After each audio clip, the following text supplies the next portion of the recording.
ঢাকার হযরত শাহজালাল আন্তর্জাতিক বিমানবন্দরে দুপুরে তৈরি হয় এক নাটকীয় দৃশ্য। দুই সন্তান সহ বাংলাদেশি স্ত্রীকে ফেলে নিজ দেশে পালিয়ে যাচ্ছিলেন চীনের নাগরিক এই তরুণ।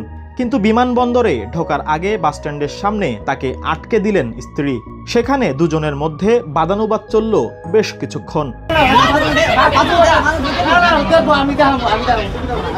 প্রায় 5 বছর আগে বাংলাদেশে এসে ওই নারীকে বিয়ে করেন চীনা তরুণ।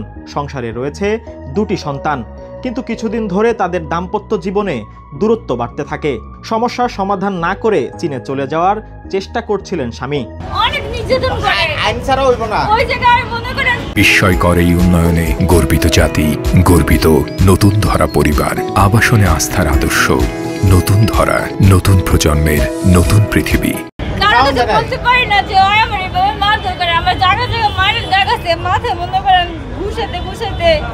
আমার মাথা মনে করেন ফুলে লইছে। 5 বছর হয়েছে আমার বিয়ের। আমার 2টা বাচ্চা আছে। বাচ্চারা বড় হয়েছে, অনেক চায়না দেশে নিয়ে গেছে। চায়না দেশে নিয়ে আমার আলাদা করে ফেলছে। আর মামির বাসা আমার রাখছে, আর বাচ্চাদের ওর মার কাছে রাখছে। ঠিক মতন বাজার করে না, কাম কাজ করে না, ঠিক মতো বাজার করে না। আর কোনো কিছু চাইলে করে কি আমার মনে করে মারধর করে। অনেক বাংলাদেশে আইছে, অনেক মনে করেন আমার থিয়ে যাইতেছে আমার আব্বুর কাছে দিয়া। বাংলাদেশি স্ত্রীর সাথে ঘটনাস্থলে ছিলেন তার বাবা। তার কাছ থেকে জানা গেল একজন ভিনদেশীর কাছে মেয়েকে বিয়ে দেওয়ার কারণ এবং সংসার ভাঙার উপক্রমের প্রেক্ষাপট। পোলাবানের লোভ দেখা 2টা পোলাবান সুন্দর এরা রাইখা মাইয়ারে বানাই দিব। মাইয়া দিব না, খাওন খরচ দিব না। আমি আমার কইলে যেতে হ্যাঁ যাইব না, আমগো লগে মাইয়ার লগে যাইব না। সমস্যা মানে মাইয়ারে নির্যাতন করে। থাকি না, কথা বুঝি না, থাকি না,